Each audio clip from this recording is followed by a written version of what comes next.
시청자 여러분, 안녕하십니까? 9월 3일 목요일 JTBC 뉴스 아침엔 시작합니다. 오늘 새벽 부산 남서쪽 해안에 상륙한 태풍 마이삭이 영남 지역을 관통한 뒤 1시간 전 강원도 동해시 앞바다를 통해 동해안으로 빠져나갔습니다. 하지만 중심 부근에는 여전히 초속 30m가 넘는 강한 바람이 부는 데다 오전까지는 중부지방이 태풍의 영향권에 있어서 긴장을 늦추기 어려운 상황입니다.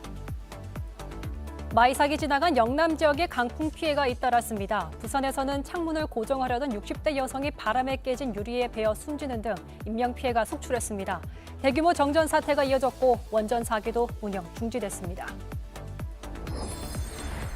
제주 한라산에는 어제 하루 1000mm 넘는 폭우가 쏟아지는 등 제주 전역에서 태풍 피해가 잇따랐습니다. 초속 49m의 강풍이 몰아쳐 3만 6천여 가구의 전기가 끊겼고 해안가에는 높이 18m의 파도가 덮쳤습니다. 서울 아산병원의 50대 암 환자가 코로나19 확진 판정을 받았습니다. 입원 중 마스크를 써서 추가 전파 우려는 낮다는 게 병원 측의 설명이지만 일단 확진 환자가 있던 병동의 다른 환자들과 의료진 등 200명은 전수검사를 받고 있습니다. 데이비드 스틸웰 미국 국무부 동아시아 태평양 담당 차관보가 북한 탄도미사일 개발 주의보는 고립 대신 협상을 택하라는 메시지가 담긴 것이라고 밝혔습니다. 미국은 앞서 탄도미사일 개발을 위한 북한의 기술 및 장비 확보에 협조하지 말라는 주의보를 전 세계 산업계에 발령한 바 있습니다.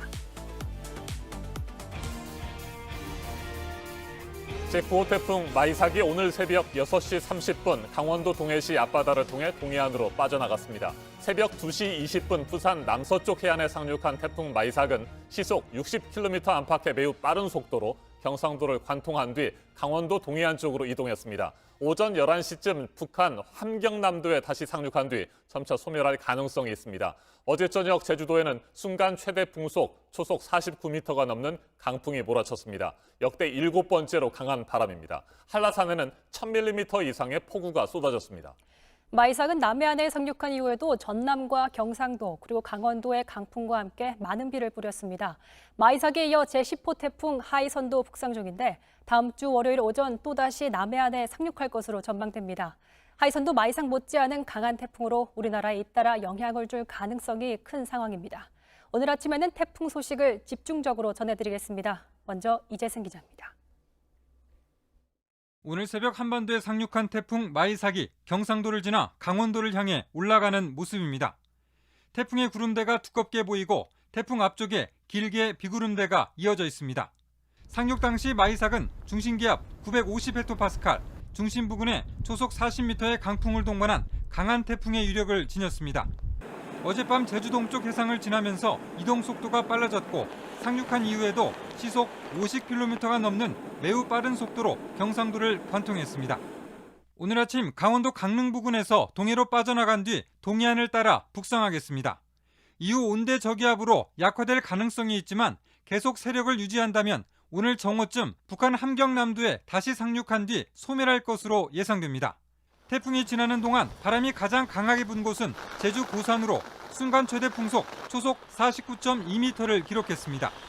이는 역대 태풍 7위에 해당합니다. 또 제주 한라산엔 1000mm가 넘는 폭우가 쏟아졌고 경상도 해안과 강원 동해안에도 최대 300mm가 넘는 많은 비가 내렸습니다. 서울 경기에도 50에서 100mm가량의 비가 왔습니다. 상륙한 이후 태풍의 세력은 서서히 약해지고 있지만 여전히 유력적입니다. 강원 영동에는 앞으로 최대 250mm의 비가 더 내리고 동해에선 오전까지 최대 12m의 매우 높은 물결이 일겠습니다. 9호 태풍 마이삭에 이어 10호 태풍 하이선도 우리나라를 향해 북상하고 있습니다. 오는 일요일 제주와 일본 가고시마 사이를 지나 다음 주 월요일 오전 남해안에 상륙할 것으로 보입니다. 아직 진로는 유동적이지만 남쪽에서 북쪽 방향으로 한반도 중앙을 관통할 가능성이 큰 것으로 예측돼 피해가 우려됩니다. JTBC 이재승입니다. 제9호 태풍 마이삭은 강원도 동해시 앞바다를 통해 동해안으로 빠져나갔지만 여전히 전국 곳곳에 강풍과 함께 많은 비를 뿌리고 있습니다. 지금부터는 태풍이 가장 가까운 시간에 스쳐 지나간 강원도 강릉을 시작으로 경북 울진과 충북 영동의 현장 상황 차례로 살펴보겠습니다. 먼저 강릉시 경포호에 나가 있는 취재기자를 연결합니다.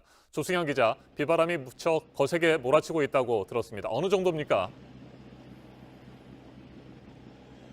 네, 강한 비바람이 정말 쉴 새 없이 이어지고 있습니다. 이곳 강릉에는 시간당 20mm 안팎의 강한 장대비가 퍼붓고 있습니다.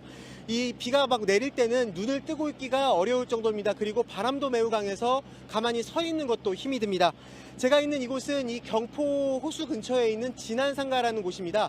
지대가 낮아서 이 집중호우가 내릴 때마다 상가들의 침수 피해가 반복되는 곳이기도 합니다. 이 상인들이 대형 양수기 2대를 돌리면서 침수 피해를 막기 위해 안간힘을 썼던 불과 한 30여 분 만에 물이 빠르게 차올라서 제 발목 높이까지 차올랐고 또 도로도 물에 잠겨 있는 상태입니다. 네, 조금 전 태풍이 강릉을 가장 가깝게 지나갔죠. 네, 말씀하신 대로 이 제9호 태풍 마이삭은 1시간 전인 약 6시 30분쯤에 이 강릉과 가장 가까운 곳을 지나갔습니다. 보다 정확하게는 강릉에서 약 30km 거리까지 다가왔다고 합니다. 지금은 강릉 동쪽 해상에서 시속 70km 빠른 속도로 북상하고 있습니다. 네, 태풍의 이동 속도가 갈수록 빨라지고 있군요. 어젯밤 양양에는 시간당 100mm가 넘는 폭우가 쏟아졌다고요.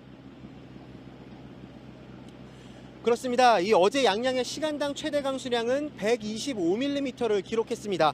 오후 7시 26분부터 8시 26분까지 1시간 동안 쏟아진 양입니다. 이 태풍이 북상하기도 전에 퍼부은 많은 양의 비로 양양은 도심 기능이 마비됐습니다. 시내 도로가 완전히 물에 잠겼고 이 골목길은 계곡으로 변했습니다. 길을 지나던 차량들은 이 갑자기 불어난 물에 잠겨서 곳곳에 고립됐습니다. 또 아파트 주차장이 거대한 호수처럼 변해서 이 아파트 1층에 사는 주민들이 짐을 싸서 대피하는 모습도 눈에 띄었습니다. 양양군은 재난 문자를 통해 이 모든 지역 주민들이 마을회관이나 지대가 높은 안전한 곳으로 대피하라고 당부하기도 했습니다. 또 저지대 침수 지역에 물을 빼내는 펌프장이 있지만 짧은 시간에 갑자기 불어난 물에 이 펌프장이 잠기면서 소용이 없었다고 말하기도 했습니다. 비슷한 시각 양양과 가까운 속초에서도 도심 곳곳이 물에 잠기면서 피해가 잇따랐습니다. 지금까지 강원도의 피해는 어느 정도로 집계됐습니까? 오늘 오전 6시 기준 강원도에서는 공공시설 피해 18건, 사유시설 피해 11건이 접수됐습니다. 양양과 태백에선 정전 피해도 있었고요. 또 태백선과 영동선 등 일부 철도 노선도 운행이 중단됐습니다. 강원도가 취합한 피해는 일정 규모 이상만 해당되기 때문에 각 시군으로 접수된 피해는 피해 건수와는 차이가 있습니다. 크고 작은 신고 내용을 모두 더하면 이 피해 건수는 수백 건에 이릅니다. 지자체들은 특히 산사태를 걱정하고 있습니다. 이 산사태 예보를 내리고 해당 지역 주민들에게 대피를 당부하고 있습니다. 설악산 등 국립공원 탐방로와 야영장도 모두 통제됐습니다. 강한 비바람은 오전 내내 계속될 것으로 보여서 앞으로도 주의가 필요합니다. 지금까지 강릉 경포호에서 JTBC 조승현입니다. 이번에는 경북 울진으로 가보겠습니다. 송승환 기자, 밤사이 울진의 상황은 어땠습니까? 네, 태풍의 중심은 새벽 4시에서 5시쯤 이곳 울진을 지나갔습니다. 그 시간대에는 재난 영화의 한 장면처럼 초속 30m 정도의 강한 비바람이 불어서 취재진의 차량이 좌우로 크게 흔들릴 정도였습니다. 시내 길거리를 나갔을 때는 상자와 나뭇가지, 현수막 등이 날아다녀서 돌아다니기에 굉장히 위험한 상황이었고요. 어제 저녁 중계했던 울진항 방파제 앞은 너울성 파도가 덮쳐서 진입할 수가 없었습니다. 지금은 태풍이 북쪽으로 올라가면서 비바람이 다소 진정된 상황입니다. 네, 피해가 상당했을 것 같은데 지금까지 파악된 피해 상황도 전해주시죠. 네, 저희가 아침에 울진군을 돌아다녀 보니 피해는 여기저기서 금방 눈에 띄었습니다. 일단 지금 제가 서 있는 곳 뒤에는 신호등이 꺾여서 쓰러져 있습니다. 도로엔 큰 나무가 쓰러져서 길을 막고 있어서 저희 취재 차량이 돌아 나오는 경우도 있었고요. 표지판 여러 개가 길바닥을 굴러다녔습니다. 주택의 지붕이 날아가고 아파트 외벽이 심하게 벗겨진 곳도 있었습니다. 울진 소방서엔 밤사이에 18건의 강풍 피해 신고가 접수됐는데 날이 밝으면서 신고는 더 늘어날 걸로 보입니다. 강한 바람과 함께 많은 비도 내렸죠. 지금은 그쳤습니까?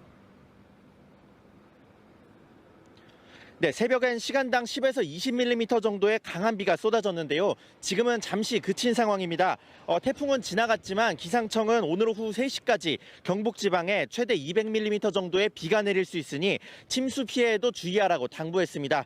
지금까지 경북 울진군에서 JTBC 송승환입니다.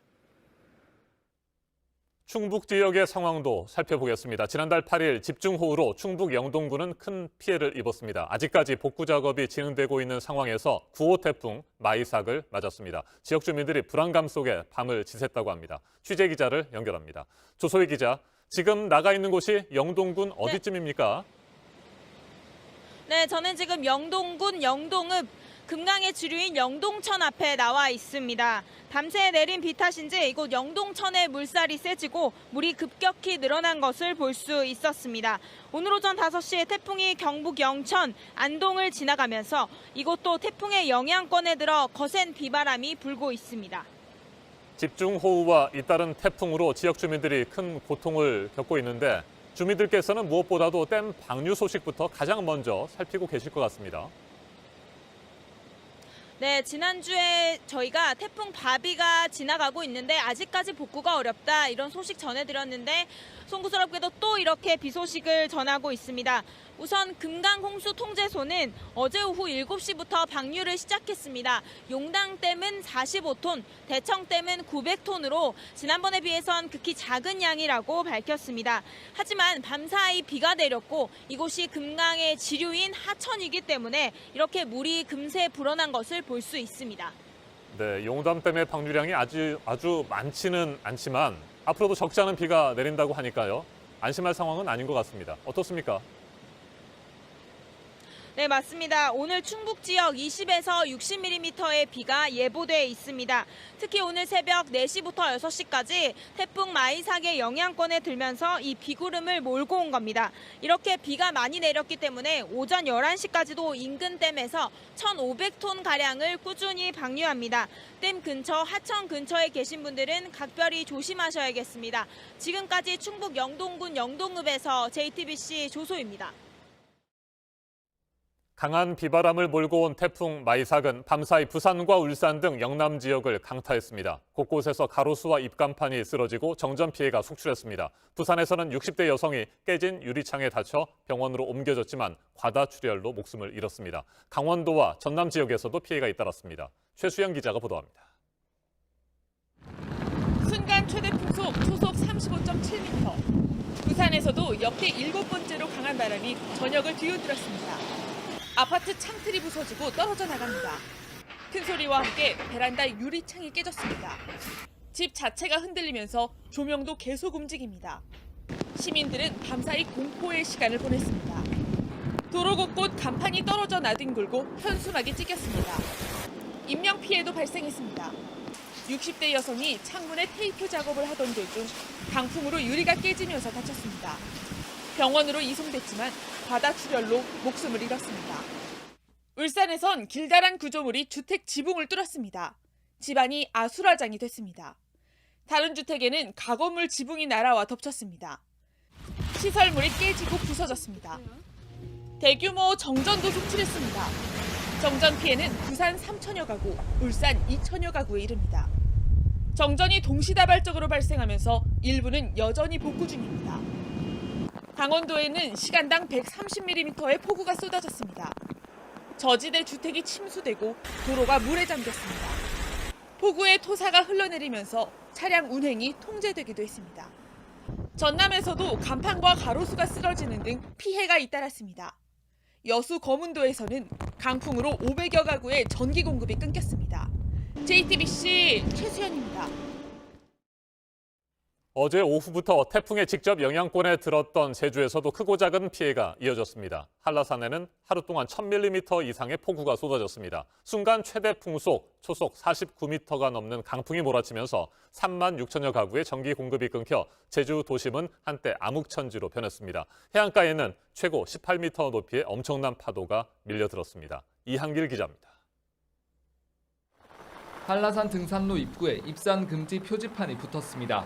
어제 하루 한라산에는 1000mm가 넘는 폭우가 내렸습니다. 한라산 중턱을 지나는 도로에는 한치 앞을 내다볼 수 없을 만큼 거센 비가 쏟아졌습니다.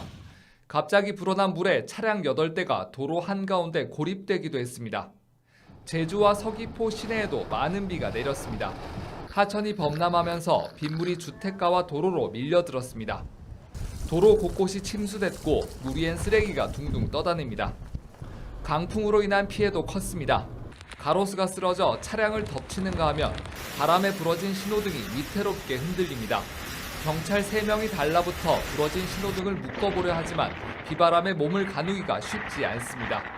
제주 해안에는 최고 높이 18m의 파도가 몰아쳤습니다. 제주를 오가는 여객선은 모두 결항했습니다. 비행편 역시 모두 취소됐습니다. 정전 피해도 잇따랐습니다. 곳곳에서 강풍의 전선이 끊어지면서 제주 일대 약 3만 6천여 가구의 전기가 끊겼습니다. JTBC 이한길입니다. 제9호 태풍 마이삭이 새벽 6시 30분 강원도 동해시 앞바다를 통해 동해안으로 빠져나갔습니다. 시속 60km 안팎의 빠른 속도로 이동하고 있습니다. 동해안으로 빠져나갈 때도 중심 부근에서는 초속 39m의 강한 바람이 부는 강한 강도를 유지했습니다. 마이삭에 이어 10호 태풍 하이선도 우리나라를 향해 북상하고 있는데 다음 주 월요일 남해안에 상륙할 가능성이 높습니다. 가을 태풍 소식 취재 기자와 좀 더 자세하게 살펴보겠습니다. 이재승 기자, 태풍 마이삭 지금은 어디에 있습니까? 네, 일단 조금 전 1시간 전에 6시 반에 강원도 동해시 앞바다를 통해서 빠져나갔습니다. 상륙 당시 속도가 시속 50km였는데 동해로 진출할 때는 시속 70km로 굉장히 빨라졌습니다. 이동 속도가 빠른 만큼 상륙 당시 중심 부근 풍속과 또 빠져나갈 때 풍속이 거의 차이가 없었습니다. 초속 39m 정도인데 앞으로도 동해안을 따라 북상하면서 오전까지는 주의 깊게 지켜봐야겠습니다. 오전 중에 온대 저기압으로 약해질 가능성이 있지만 아직까지 유력이 강해서 이대로 올라가면 오늘 오전 11시쯤에 북한 한경남도에 상륙한 뒤 점차 소멸할 것으로 예상됩니다. 네, 마이삭이 제주를 지날 때 기록한 바람이 역대 태풍 중에 7번째로 강했다고요? 네, 그렇습니다. 어제 저녁인데요. 먼저 어제 저녁 마이삭이 제주 동쪽 해상을 지날 때 레이더 영상을 한번 보시겠습니다. 바로 이때 어제 저녁 6시 18분쯤에 제주도 고산에서는 순간 최대 풍속이 초속 49.2m를 기록했습니다. 이는 역대 태풍 7위에 해당하는데요. 고산 지역의 자동 관측 장비는 어젯밤 10시쯤에 고장이 나서 지금 자료가 들어오지 않고 있는 그런 상황입니다. 아마도 이 강풍으로 인한 것 같은데 정확한 고장 원인은 추가로 확인해 봐야 됩니다. 네, 태풍 마이삭이 북상하면서 지금 북한도 비상이라고 들었습니다. 북한 TV 드라마를 방송하다가 중간에 끊고 재난 방송을 진행하기도 했다고요? 네, 그렇습니다. 북한 조선중앙TV는 기본적으로 어제 저녁부터 태풍 영향권 지역에 대해서 재난 방송을 시작을 했습니다. 취재 기자와 현지 주민, 전문가 등을 연결해서 사실상 생방송을 하고 있는 그런 상황인데요. 현장 취재 기자들은 비에 흠뻑 젖은 채로 중계를 하기도 했습니다. 지난 태풍 바비 때부터 드라마를 끊고 이례적으로 재난 방송을 이어가고 있는 그런 모습입니다. 또 중간중간에 태풍의 예상 경로 등도 상세히 내보냈는데 피해 최소화를 하라는 김정은 국무위원장의 지시에 따른 것으로 분석됩니다. 네, 올해 첫 가을 태풍입니다. 이 마이삭, 역대 가을 태풍 중에서 최악의 태풍이 될 수도 있다. 뭐 이런 예측도 나왔었는데 그렇습니까? 네, 그럴 가능성이 높은 그런 상황인데요. 왜 그런지를 한번 살펴볼 필요가 있습니다. 가을 태풍이 무서운 이유는 가을은 원래 수온이 가장 많이 오를 때입니다. 여름철에 태양열을 받은 바다가 가장 뜨겁게 달궈지는 시기가 이맘때 초가을인데 그만큼 적도 부근에서 올라오는 태풍이 한여름보다 더 많은 에너지를 바다로부터 공급받을 수 있기 때문입니다. 거기에 지구온난화로 인해서 해수온도가 더욱 상승하면서 강력한 태풍이 발생할 확률이 높아졌습니다. 또한 여름철에는 강한 북태평양 고기압의 세력으로 태풍이 직접 우리나라로 오지 못하는 경우가 많지만 가을철에는 이 북태평양 고기압이 수축하면서 우리나라 쪽으로 통로를 만들어주게 됩니다. 한마디로 태풍의 길목이 한반도 부근으로 생기면서 태풍이 한여름보다 더 자주 또 강하게 올라올 수 있는 그런 가능성이 커졌습니다. 네, 태풍 마이삭 지금 동해안으로 진출을 했고요. 오전 11시쯤에 북한으로 다시 상륙을 한다고요. 네. 그렇게 되면 북한에 상륙한 뒤에 점차 소멸의 길을 걷게 될 텐데 자, 지금 또 우려되는 것이 10호 태풍입니다. 하이선 올라오고 있죠. 네, 그렇습니다. 10호 태풍 하이선이 또 굉장히 염려스러운 그런 부분인데요. 10호 태풍 하이선 같은 경우는 당초 예상보다 방향을 조금 더 서쪽으로 틀었습니다. 오는 일요일에 제주와 일본 가고시마 사이를 지나서 다음 주 월요일 오전에는 남해안에 상륙할 것으로 보입니다. 지난주 바비 같은 경우가 서해안 쪽을 따라서 올라왔고요. 또 이번에 마이삭은 우리 한반도의 동쪽 지역을 강타했습니다. 이 하이선의 경우는 아직 진로는 유동적이지만 남쪽에서 북쪽 방향으로 한반도 중앙을 관통할 그럴 가능성이 큰 것으로 예측돼서 좀 큰 피해가 우려되는 그런 상황입니다. 네, 알겠습니다. 일단 여기까지 정리를 하죠. 이재승 기자 수고했습니다. 태풍 관련 소식은 잠시 후에 다시 전해드리고 이번에는 코로나19 속보입니다. 서울 아산병원에서 입원 치료를 받아오던 50대 암 환자가 코로나19 확진 판정을 받았습니다. 이 환자가 있던 안병동의 환자와 보호자, 의료진들에 대한 전수검사가 진행되고 있습니다. 지병을 가진 사람이 코로나19에 감염되면 더 위험할 수 있는데 최근 위중하고 중증인 환자가 크게 늘고 있습니다. 방역당국은 의료기관이나 요양시설 전파에 대해 다시 한번 주의를 당부했습니다. 강버들 기자가 보도합니다. 어제 저녁 서울 아산병원 암 환자 1명이 코로나19 확진 판정을 받았습니다. 확진자는 50대 남성으로 지난달 28일 입원 당시 검사에서는 음성이었지만 발열 등 증상이 이어져 어제 다시 실시한 검사에서 양성이 나왔습니다. 같은 병실을 쓰던 다른 환자 3명이 격리됐고 해당 병실이 있는 동관 7층 안병동과 8층의 환자, 보호자, 의료진 등 200명 모두가 검사를 받고 있습니다. 병원 측은 확진 환자가 입원 중 마스크를 쓰고 있었다고 전했습니다. 병원 내 전파는 기저질환자 감염을 낳을 수 있다는 점에서 우려스럽습니다. 중증으로 이어지거나 사망으로 이어질 수 있는 고위험군인 60대 이상의 고령층 및 기저질환자께서는 각별한 주의가 필요합니다. 어제 위중, 중증 환자는 124명으로 보름 전에 비해 10배 이상 늘었습니다. 대부분은 60대 이상 고령자였지만 40, 50대도 19명 보고됐습니다. JTBC 강버들입니다. 미국의 코로나19 확진자가 600만 명을 넘어섰습니다. 사망자 수도 18만 명을 훌쩍 넘어섰는데요. 일부 대학교에선 가을 학기 대면 수업을 강행한 이후 학생들의 집단 감염이 잇따르고 있습니다. 보도에 홍희정 특파원입니다. 지난달 중순 미국 조지아주의 한 대학교 개강 파티 현장입니다. 학생들이 마스크를 쓰지 않고 거리 두기도 하지 않은 채 파티를 즐기고 있습니다. CNN 등에 따르면 미 전역 37개 주 대학교에서 2만 5천여 명이 코로나19에 감염된 것으로 집계됐습니다. We're testing every week, twice a week, everybody, faculty, staff, students. 뉴욕시는 오는 10일로 예정됐던 대면 수업 시작일을 21일로 연기한다고 밝혔습니다. 코로나19 대비가 충분치 않다는 교사들의 집단 반발에 따라 내려진 결정입니다. 미국 내 코로나19 누적 확진자는 600만 명을 넘어섰습니다. 미 존스 홉킨스 대학은 현지 시간 2일 오전 기준 확진자 수가 609만 2천여 명에 이른다고 밝혔습니다. 전 세계 코로나19 확진자의 약 24%에 해당합니다.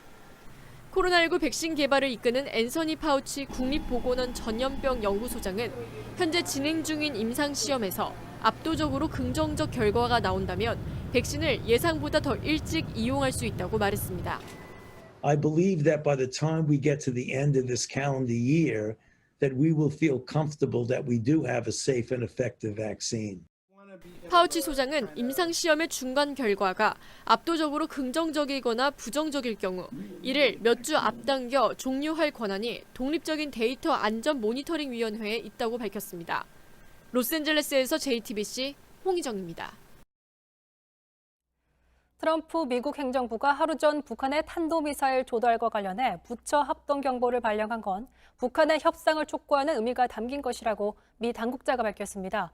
또 다른 관계자는 북한이 대륙간 탄도미사일 ICBM의 능력을 증강하려 하고 있다며 대응 차원에서 신형 요격미사일 성능 시험을 올해 안에 하겠다는 계획을 내놨습니다. 워싱턴에서 임종주 특파원입니다. 데이비드 스트렐 미 국무부 동아태 담당 차관보는 북한이 가만히 앉아서 미사일을 발사하고 위협할 수는 없다고 말했습니다. 북한의 탄도미사일 조달과 관련한 부처 합동 경보는 그런 차원의 조치라고 설명했습니다. Demonstrate to North Korea that there is a brighter future for your people, but you're going to have to, step up and negotiate and talk about these things rather than remain isolated. 하루 전 미 국무부와 재무부, 상무부는 무심코라도 북한의 탄도미사일 개발에 연루되지 않도록 주의를 촉구하는 내용의 산업 경보를 공동으로 발령했습니다. 이를 놓고 11월 미 대선을 앞두고 북한에 보내는 도발 자제 신호이자 상황 관리용이라는 해석이 뒤따랐습니다. 스티렐 차관보는 또 최근 북한의 금융 해킹 합동 경보와 관련해선 북한이 미사일 조달 등을 위해 해킹 작전을 벌이는 강력한 증거가 있다고 주장했습니다. 같은 날 미 국방부 당국자는 북한이 대륙간 탄도미사일 ICBM의 능력을 증강하려 하고 있다고 말했습니다. Planning to increase the size of its ICBM capabilities, maybe even move to a submarine launched ballistic missile, but we don't know the extent of that. 이어 대응 차원에서 신형 요격 미사일 SM-3-2A의 검증 시험을 올해 안에 하겠다고 덧붙였습니다. 효과가 있다면 미사일 방어 체계에 통합하는 방안을 강구하겠다는 뜻을 밝혔습니다. 워싱턴에서 JTBC 임종주입니다.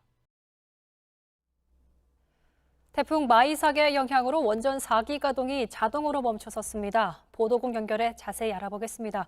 박지훈 기자, 안전상 현재 문제는 없는 거죠? 네, 그렇습니다. 오늘 새벽 0시 45분쯤 태풍 마이삭의 영향으로 신고리 1호기 가동이 자동으로 중지됐고 1시 12분쯤 신고리 2호기도 멈춰섰습니다. 이어서 2시 53분에 고리 3호기가 3시 2분에 고리 4호기 운영이 중단됐습니다.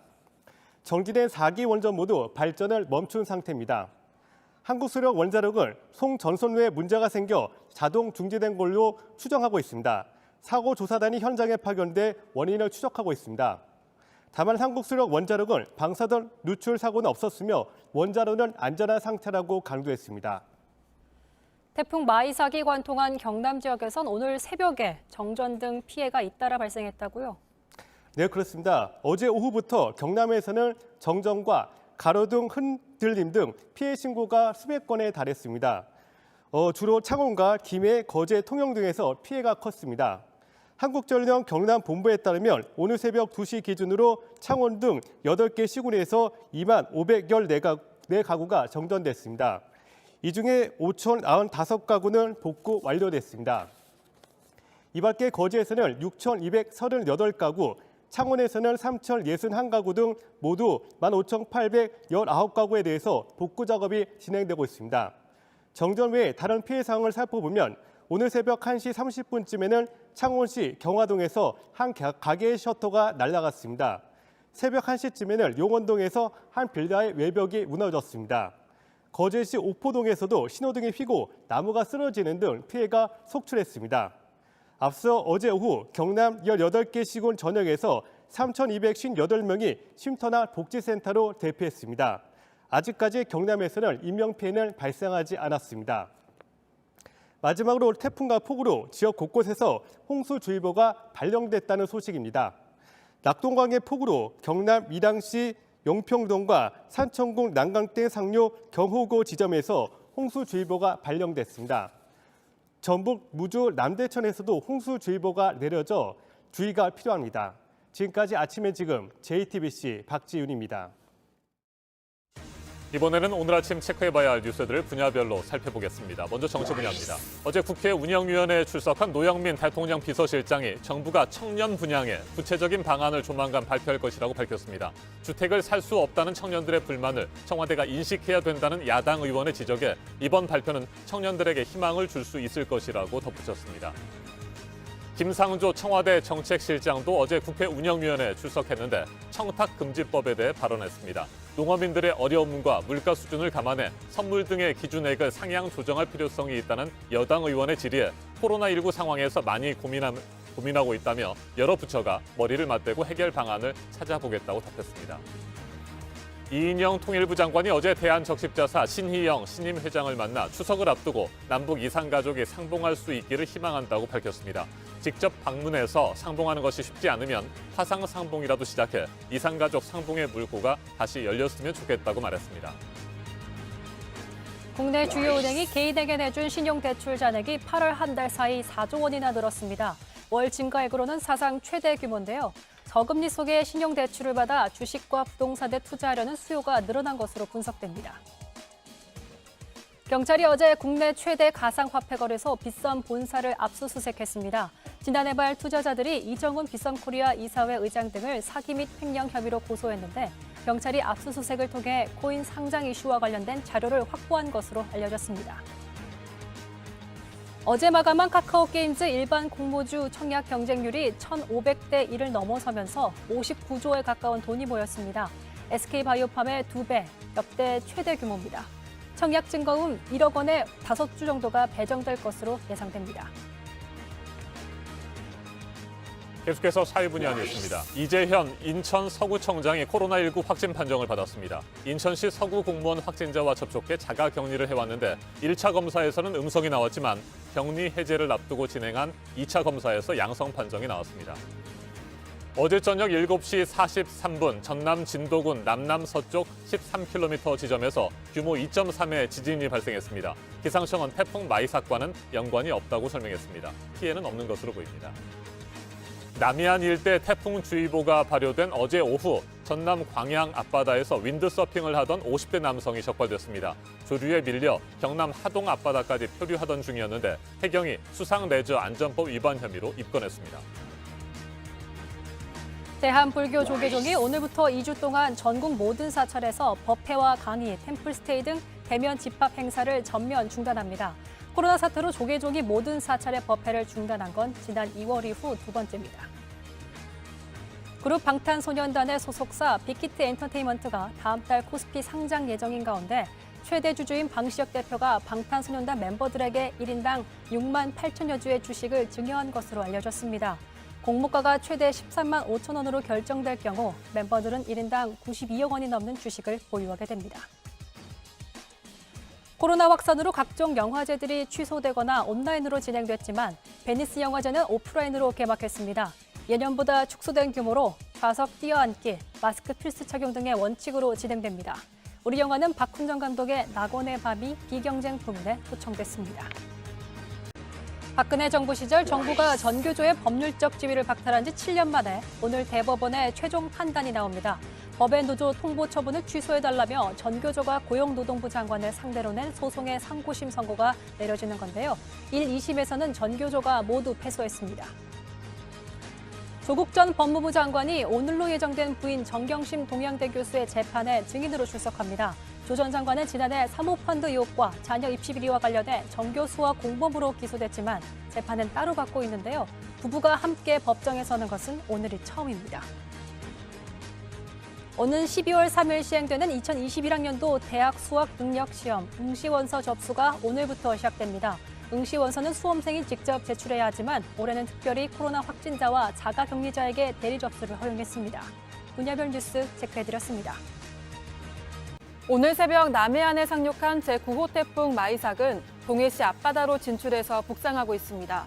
우리나라도 점차 태풍의 영향에서 벗어나겠는데요. 하지만 중부지방을 중심으로 많은 비가 내리겠고 오후까지 바람도 강하게 불 것으로 보입니다. 강원 영동 지역은 태풍의 영향에서 가장 늦게 벗어나면서 앞으로도 최대 250mm가 넘는 많은 비가 내리겠습니다. 서울과 경기도, 강원 영서에도 50에서 100mm의 비가 예상됩니다. 충북과 경북 북부, 울릉도와 독도에는 20에서 60mm의 비가 내리겠습니다. 비는 오후에 남부지방부터 차차 그치겠습니다. 중부지방 일부에는 찬 공기가 유입되면서 오늘 밤부터 내일 새벽까지 5mm의 안팎의 비가 조금 오는 곳이 있겠습니다. 현재 기온은 서울 20도, 대전 21도, 광주 22도, 부산 26도로 어제보다 조금 낮습니다. 낮 기온은 서울 26도, 대전과 광주 28도, 대구 32도로 어제보다 조금 높겠습니다.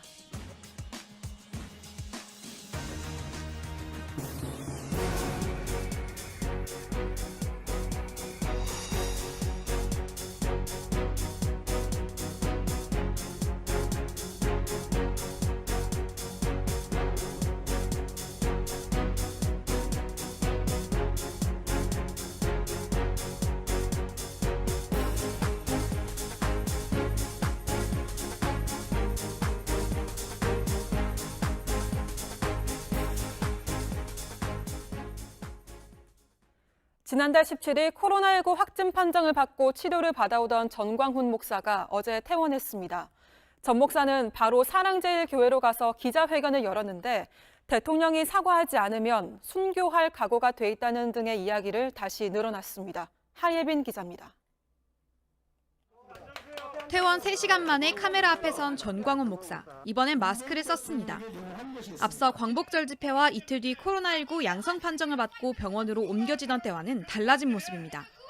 사랑제일교회와 광화문 집회발 확진자가 이미 1,500명을 넘겼고 계속해서 늘어나는데도 전 목사의 사과는 한마디뿐이었습니다.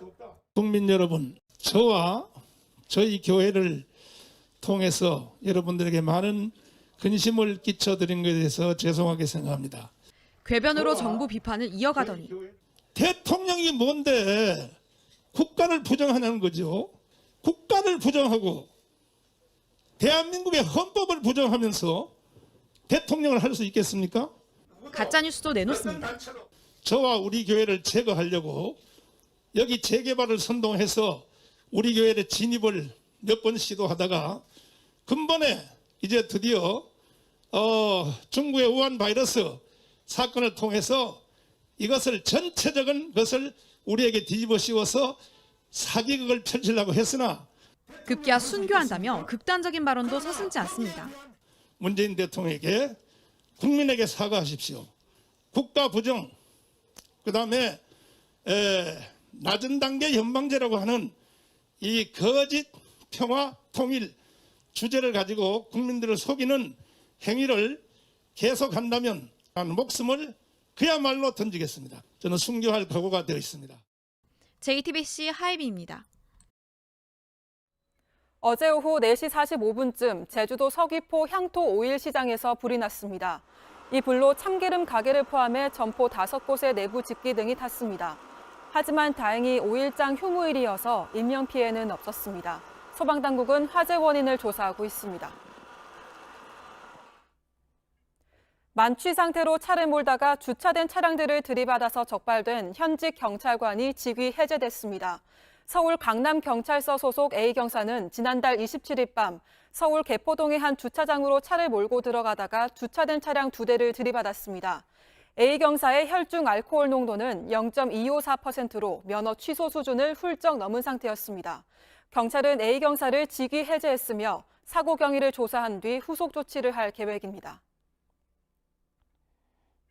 서울중앙지검은 임은정 부장검사가 직무유기 혐의로 고발한 김수남 전 검찰총장 등 검찰 고위 간부 4명에 대해 무혐의 처분을 내렸습니다.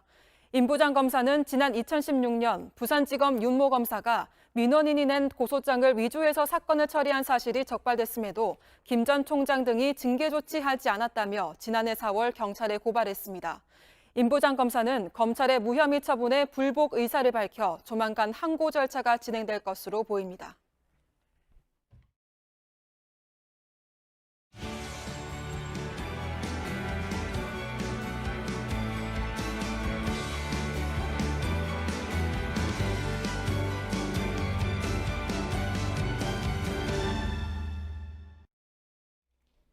전공의들의 집단휴진 사태가 오늘로 14일째입니다. 그런데 JTBC 취재 결과 여당이 대한의사협회 측에 의대 정원 확대 등을 원점에서 재검토하겠다며 이 약속을 명문화해 줄 수도 있다고 제안한 것으로 파악됐습니다. 이 제안을 어떻게 처리할지 의협은 오늘 회의를 열기로 했습니다. 박소영 기자입니다. 여당은 의사들을 향해 진정성을 강조했습니다. 진정성을 가지고 국회의 권한과 책임으로 사태 해결에 최선을 다할 것입니다. 의사들께서 한시라도 빨리 환자 곁으로. 당 정책위의장이 의협회장과 전공의 협의회장을 만나 전달한 제안을 믿어달라는 취지입니다. JTBC 취재 결과 여당은 이 자리에서 이번에 논란이 된 의료정책을 원점에서 재검토하겠다며 이 약속을 명문화할 수도 있다고 제안한 것으로 파악됐습니다. 의사단체들이 정부를 믿을 수 없다는 입장을 보이자 여당이 중재자로 나선 겁니다. 여당은 이와 함께 전공의들에 대한 처우 개선과 수련병원의 환경 개선 등도 함께 제안한 것으로 전해졌습니다. 대신 의사단체들이 정부와 여당과 함께 의료 서비스의 지역 불균형 해소, 필수 의료 강화, 공공의료 확충 등을 해나가자고 제안해 공감대를 이뤘다는 게 여당 측의 설명입니다. 이런 중재에 대해선 정부 측도 결과를 기다리고 있는 것으로 보입니다. 정부 핵심 관계자는 JTBC에 정책을 전부 철회하겠다고 제안한 건 아니니 의사들도 동의하면 명문화가 가능할 것이라고 했습니다. 의협 측도 일단 이런 제안에 대해 대화의 간극이 많이 줄어들었다며 나쁘지 않다는 반응을 보이고 있습니다. 하지만 여전히 의대 증원 전면 철회를 요구하는 전공의들을 포함해 다양한 목소리가 있는 만큼 공식 요구 조건과 일치하는 건 아니기 때문에 논의가 필요하다는 입장입니다. 이에 따라 집단 휴진 사태가 돌파구를 차릴지는 결국 의협이 오늘 오후 1시 비공개로 열 범의료계 투쟁위원회 회의에서 결정될 전망입니다. JTBC 박소연입니다. 의사를 고를 수 있다면 둘 중 누구를 선택하시겠습니까? 라는 질문과 함께 선택지에는 전교 1등 의사와 공공의대 의사가 있습니다. 대한의사협회 의료정책연구소 공식 계정에 올라온 게시물인데요. 논란이 되자 삭제했지만 비판 여론은 가라앉지 않고 있습니다. 최승훈 기자입니다. 게시물은 시험 문제 형태입니다. 의사 파업에 반대하는 분들만 풀어보라는 설명도 붙었습니다. 먼저 생사를 판가름할 진단을 받아야 할 때 어떤 의사를 선택할지 묻습니다. 전교 1등을 놓치지 않기 위해 공부에 매진한 의사와 성적이 한참 모자란 공공의대 의사, 둘 중에서 고르라고 합니다. 다음 질문에선 수능 성적으로 합격한 일반 의대생과 시험을 치르지 않고 입학한 공공의대생을 비교합니다. 공공의대에서는 수능 성적이 높은 사람을 뽑지 않는다. 후보 학생을 시민단체가 추천하는 현대판 음서제라고도 썼습니다. 이 게시물이 올라온 건 대한의사협회 의료정책연구소 공식 계정입니다. 그들만의 뭔가 엘리트주의 같은 거를 좀 부각해서 이제 얘기하는 것 같아서 조금 거부감이 의사에 대한 믿음, 신뢰가 더 중요하다고 생각합니다. 논란이 커지자 연구소는 하루 만에 이 게시물을 삭제했습니다. 저희 의도는 이제 공정성이라는 부분을 좀 말씀드리려고 한 건데, 근데 그런 것이 좀 뭐랄까 좀 제대로 전달이 안 되고 오히려 좀 오해를 산 부분인 것 같아요. 그럼 죄송스럽고 유감스럽게 생각하고요. 게시물 내용과 달리 공공의대 입학 자격이나 학생 선발 방법은 아직 구체적으로 정해지지 않았습니다. JTBC 최승훈입니다. 추미애 법무부 장관의 아들이 군복무 시절 휴가 특혜를 받았다고 주장하면서 야당이 이번에는 군부대 관계자의 목소리가 담긴 녹음 파일을 공개했습니다. 당시 여당 대표였던 추미애 장관의 보좌관이 군부대로 전화를 했다는 겁니다. 최승기 기자입니다. 그때 추미애 보좌관이 서일병 병가 연장이 되느냐 문의 전화가 왔다 그랬죠. 네, 왜 그걸 보좌관이 굳이 해야 되지 생각되긴 했었습니다. 추미애 장관의 아들 서모 씨가 군복무할 당시 A 대위는 휴가 관련 업무를 맡았습니다. 야당은 서 씨가 병가 기간이 끝나도 부대로 복귀하지 않다가 뒤늦게 휴가를 연장하는 특혜를 받았다고 주장했습니다. 이 과정에 추 장관 측의 당시 보좌관이 관여했던 겁니다. 어떻게 보면은 보좌관 역할 자체는 국회의원의 업무를 보좌하는 건데. 그렇죠. 어떻게 보면은 사생활인데. 행정관을. 그렇죠. 국민의힘 신원식 의원은 서 씨가 2017년 6월 받은 23일간의 장기 휴가 중 개인 연가를 뺀 병가 19일에 관한 병원 진단서 등 증거 자료가 없다고도 지적했습니다. 비슷한 언급을 하는 또 다른 군 관계자의 증언도 공개됐습니다. 개인 연가가 그래서 이제 3일인가 4일인가 간 건데 병가는 2번 갔는데 한 번은 돼 있는데 한 번은 빠졌다고 들었거든요. 국민의힘은 이 같은 내용을 토대로 추 장관과 보좌관, 서 씨 등 5명을 검찰에 고발했습니다. 서 씨 측은 무릎 수술을 위해 병가 신청을 했고 관련 서류를 모두 군부대에 제출했다며 규정을 어긴 적이 없다고 밝혔습니다. 또 수술 이후 통증이 가라앉지 않아 부득이 개인 휴가까지 연이어 받았고 수사 중인 검찰이 진단서 등 관련 서류를 모두 가져갔으니 신속히 수사해달라고 요청했습니다. JTBC 최승기입니다. 조국 전 법무부 장관이 조선일보 기자 등에 대해서 4억 원을 배상하라는 소송을 했습니다. 엿새 전 조 전 장관의 딸 조민 씨와 관련한 보도를 두고 낸 겁니다. 조민 씨가 대형 병원에 찾아가서 조국의 딸이라며 무리한 요구를 했다는 취지의 보도였는데 조선일보는 다음 날 사과하고 정정을 했습니다. 하지만 조 전 장관은 진지한 사과의 모습이 없었다는 입장입니다. 오선민 기자입니다. 지난달 28일 조선일보 일부 지역판에 실린 기사입니다. 세브란스 병원 피부과 일방적으로 찾아가 조국 딸이다. 의사 고시 후 여기서 인턴하고 싶다란 제목이 적혔습니다. 조국 전 장관 딸이 신촌 세브란스 병원 피부과를 찾아갔고 과장급 교수를 만나 이 같은 뜻을 전달했다는 내용의 기사입니다. 조 전 장관은 즉각 자신의 소셜미디어에 허구라고 반박했습니다. 조선일보는 다음 날 바로잡습니다를 통해 부정확한 기사였다며 사과했습니다. 하지만 조 전 장관은 법적 대응에 나섰습니다. 이 기사를 작성했거나 관여한 조선일보 관계자들을 상대로 고소한 데 이어 손해배상 청구 소송을 냈습니다. 날조 행위의 경위, 해당 기자와 관련 책임자들에 대한 조사, 법적 책임 감수 등 진지한 사과의 모습이 전혀 없었다고 이유를 밝혔습니다. 기자 2명에게 1억 5천만 원씩, 사회부장과 편집국장에게 5천만 원씩 총 4억 원을 청구했습니다. JTBC 오선민입니다. 밤사이 부산과 울산 등 영남 지역을 강타한 채 9호 태풍 마이삭이 새벽 6시 30분쯤 강원도 동해시 앞바다를 통해 동해안으로 빠져나갔습니다. 강한 비바람을 동반하면서 대규모 정전과 침수, 시설물 파손 등 피해가 잇따랐습니다. 부산에서는 깨진 유리창에 다친 60대 여성이 병원으로 옮겨졌지만 과다 출혈로 목숨을 잃었습니다. 방기성 K웨더 예보센터장 자리 함께했습니다. 어서 오십시오. 네, 안녕하세요. 네, 센터장님. 어제 예상을 했던 대로 비바람이 아주 거셌습니다. 네. 인명 피해도 있고요. 재산 피해도 많았습니다. 네, 그렇습니다.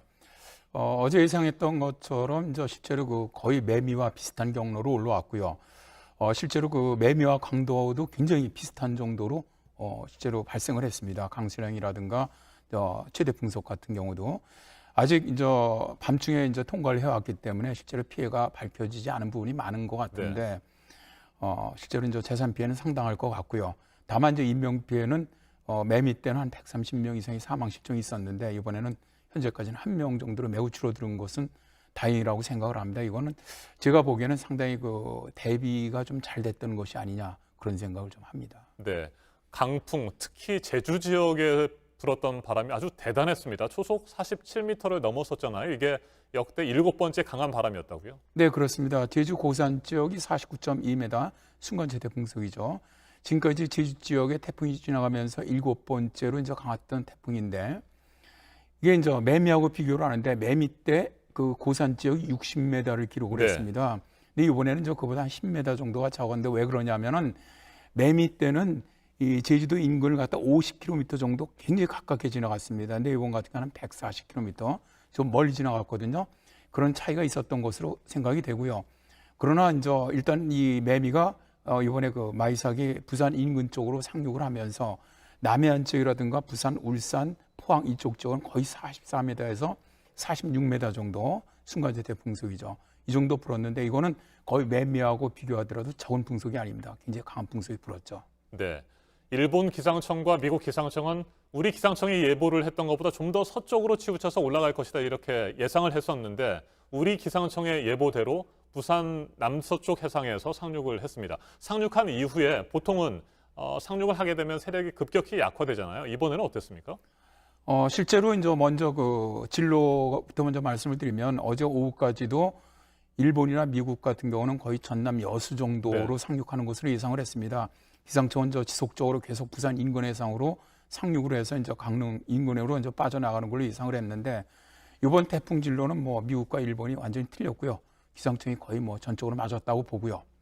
두 번째 이제 이 태풍이 실제로 이제 육지에 상륙을 하게 되면은 에너지를 갖다 이제 해상에서는 공급을 받는데 에너지를 공급받지 못하는 데다가 이 지표면과의 마찰로 급속히 약해지는 것이 상식입니다. 네. 이번 태풍 같은 경우는 거의 지금 약해지지 않고 상륙하면서 강릉 동쪽으로 빠져나갈 때까지 지금 39m 정도를 갖다 지속하고 있거든요.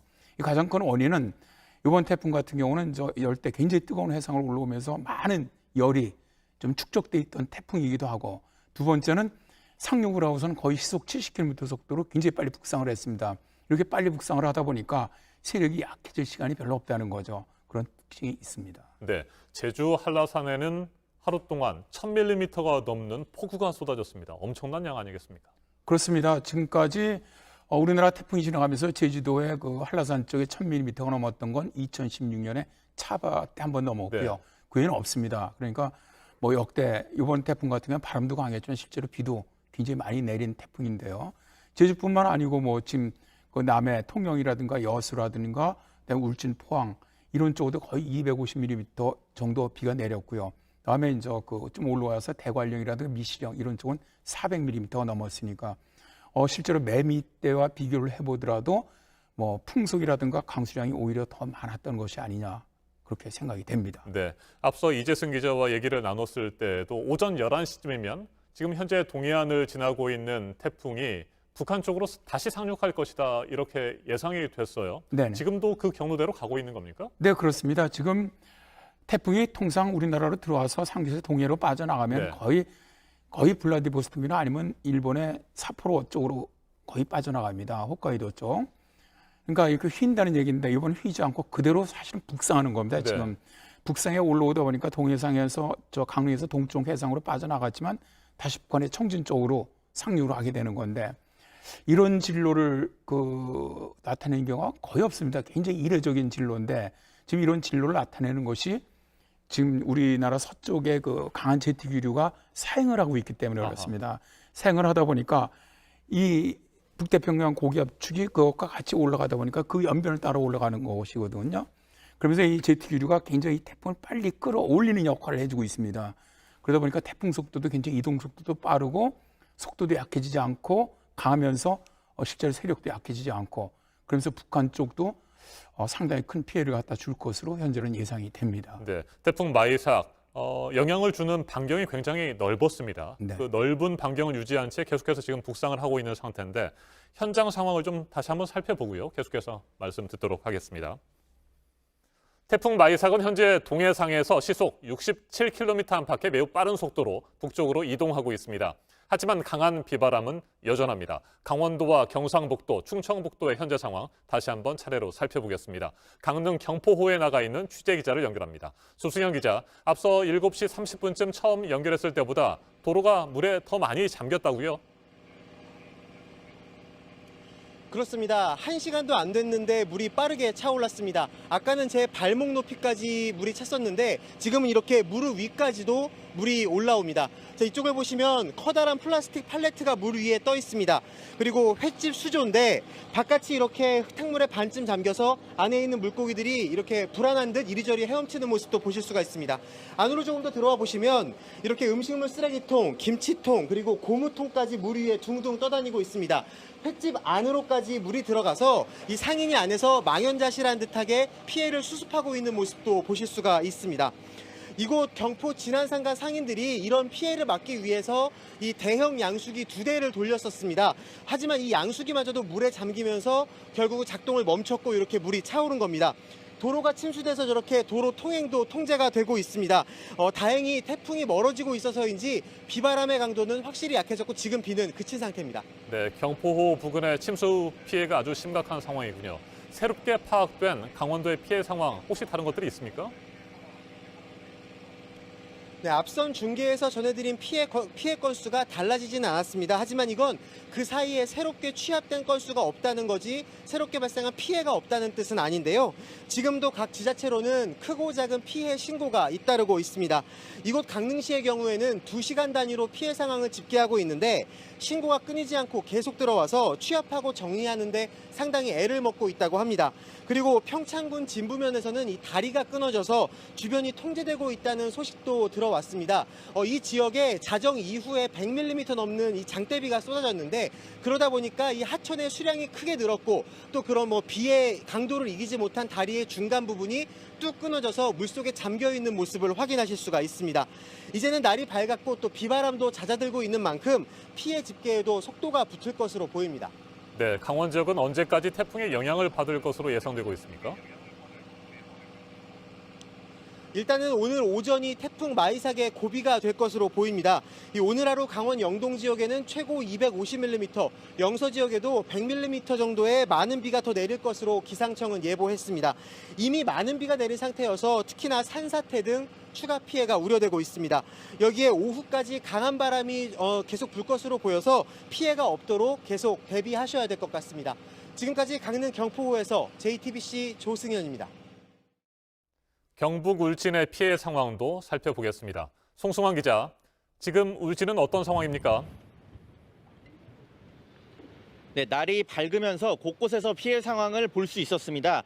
지금 제 뒤로 보이는 건물은 밤사이 외벽이 심하게 떨어져 나갔습니다. 아까 아래에 내려가 봤더니 다행히 아스팔트가 아니라 두꺼운 스티로폼이라서 아래 주차되어 있던 차량이 부서지지는 않았습니다. 주택 지붕이 날아가서 다른 상가를 덮치기도 했습니다. 아까까지만 해도 제 뒤에서는 포클레인이 간판과 지붕을 치우고 있었습니다. 1시간 전에 중계했던 도로에서 이곳으로 이동을 할 때는 나뭇가지가 또 부러져서 도로에 떨어져서 차량들이 이를 피해서 운전하는 위험한 모습도 볼 수 있었습니다. 울진 소방서는 곳곳에 쓰러진 신호등과 표지판을 세우기 위해서 복구 작업을 벌이고 있습니다. 네, 바람은 그다지 강해 보이지 않고요. 비도 모두 그쳤습니까? 네, 오늘 새벽까지만 해도 시간당 20mm 정도의 많은 비와 초속 30m가 넘는 강한 바람이 불어서 상당히 위험했었는데요. 지금은 비도 그치고 해가 뜬 상황이고 바람도 약해졌습니다. 오늘 오후까지 많은 비가 내릴 거라는 예보도 있었는데요. 기상청에서는 오늘 아침부터 태풍이 약해지면서 예상했던 것보다는 적은 양의 비가 올 거라고 예보를 수정해서 발표했습니다. 그래도 아직 하천의 수위가 높고요. 물살이 거세기 때문에 저지대를 이동하는 건 피하는 게 안전할 걸로 보입니다. 지금까지 경북 울진군에서 JTBC 송승환입니다. 이번에는 충북 영동으로 갑니다. 앞서 폭우로 영동천 물이 많이 불어난 모습을 볼 수 있었습니다. 조소희 기자를 연결합니다. 조 기자, 태풍 마이삭이 지나간 충북 일대 상황은 현재 어떻습니까? 네, 저는 지금 충북 영동군 금강의 지류 영동천 앞에 나와 있습니다. 지금 이렇게 해도 떴고요. 태풍은 지나갔습니다. 또 학생들도 등교하는 모습도 볼 수 있었습니다. 그러나 여전히 산책로 일부가 잠겨 있습니다. 오늘 새벽 3시에는 한 펜션 지상 주차장이 물에 잠겨 고립된 집주인이 소방에 의해 구조되기도 했습니다. 네, 충북과 충남, 세종과 대전 지역 피해 상황 새롭게 확인된 것들이 있습니까? 네, 전국에서 정전이 끊이지 않았지만 직접 영향권이 아닌 대전과 충남 지역에서도 정전 사고가 잇따랐습니다. 오늘 오전 3시 30분께 충남 서천군 신항만 일대에서 정전 사고가 발생했다 30분 만에 복구됐습니다. 지금까지 충청 지역에서는 20건이 넘는 정전 신고가 접수됐습니다. 네, 충청 내륙 지역은 높아진 댐 수위가 걱정이고요. 또 그동안 많이 내렸던 비로 지반이 약해진 상태여서 산사태 우려도 있는 것 같습니다. 어떻습니까? 네, 그렇습니다. 금강 홍수 통제소는 오늘 오전 11시까지 1,500여 톤의 물을 방류한다면서 하천 주민들에게 안전을 당부했습니다. 또 금강수계 전북 무주 남대천 취수장 수위가 올라갔다며 홍수주의보를 내리기도 했습니다. 연이은 비 소식에 지반이 많이 약해졌습니다. 산림청은 전국 17개 시도에 산사태 위기경보를 최고 단계인 심각 수준까지 올리고 시민들에게 산에 가는 것을 자제하는 등 각별한 주의를 당부했습니다. 지금까지 충북 영동군 영동읍에서 JTBC 조소입니다. 네, 강원도와 경상북도, 충청북도의 상황 살펴봤습니다. 센터장님, 이제 북한 쪽으로 상륙할 가능성도 있습니다만 세력은 점차 약화된다고 봐야 되겠죠? 네, 그렇습니다. 지금부터는 점점 약화되고요. 일단 청진에 상륙해서 만주 쪽으로 올라가면서 저기압으로 소멸할 것을 일단 보고 있습니다. 네, 앞서 여러 차례 센터장님께서 설명을 해주셨던 것이 태풍의 길이 한반도 쪽으로 열렸다 이랬잖아요. 네. 그래서 길이 열렸기 때문에 지금 많은 태풍들이 올라오고 있는 겁니까? 아니면 예년과 비교했을 때 상대적으로 지금 태풍이 빈발하게 발생하고 있는 겁니까? 현재까지 통계를 보면 예년보다 태풍 발생 수는 적습니다. 서태평양에서 발생한 태풍 수는 적은데 실제로 이제 발생한 태풍들이 우리나라 쪽에 현재 많이 올라오고 있기 때문에 올해 체감적으로 많이 발생한 것처럼 이렇게 느끼는 건데 그렇지는 않습니다. 이제 문제는 뭐냐면은 올해 이제 지금 기압계 자체가 북태평양 고기압이 강하게 확장을 못했습니다. 그러다 보니까 장마가 굉장히 길어졌고 그러한 패턴에서 일단 태풍이 올라오게 되면은 태풍이 이제 북태평양 고기의 연변을 따라 올라오기 때문에 거의 우리나라 쪽으로 올라올 수밖에 없습니다. 네. 그러다 보니까 이제 계속 지금 우리나라로 올라오고 있는 것이고 당분간도 만약 태풍이 북상에서 발생해서 올라온다면 거의 우리나라 쪽으로 올라올 가능성이 매우 높죠. 네, 태풍이 발생할 환경들은 지금도 여전히 많은 상태인 건가요? 지금 바다의 수온도 높고요. 네, 그렇습니다. 지금 10호 태풍이 발생해서 올라오고 있는데 괌 인근 쪽 이런 해상을 보면 원풀이라 해서 굉장히 고수온 해역입니다. 네. 그러니까 그쪽에서 발생한 태풍들은 거의 초대형 태풍까지도 발생할 가능성들이 있거든요. 이제 올라오면서 약해지긴 하겠지만. 그러니까 실제로 이 해상 지금 해수 온도가 서태평양 쪽에 해수 온도가 상당히 높습니다. 30도 가까이 된다고요? 30도 이상 되고 있습니다. 그렇습니까? 지금. 이번에 마이삭이 발생한 해수욕도 30도가 넘었고요. 저번에 그 바비 때도 저 대만 동쪽 해상도 30도가 넘었었습니다. 근데 그거보다도 이제 중요한 건 태풍은 뎁스라고 그럽니다. 저희들이 바닷물 깊이 얼마까지가 뜨거우냐가 태풍의 세력을 갖다 결정을 하는데 올해가 유난히 이 뎁스가 굉장히 깊이 뜨겁습니다. 네. 이럴 경우는 태풍이 받을 수 있는 열량이 상대적으로 굉장히 높아지기 때문에 강력하게 발달할 가능성이 높다는 것이죠. 네.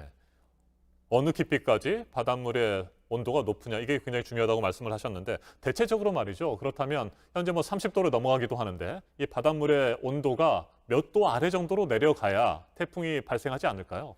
통상 태풍은 해수온도 27도가 기준이 됩니다. 네.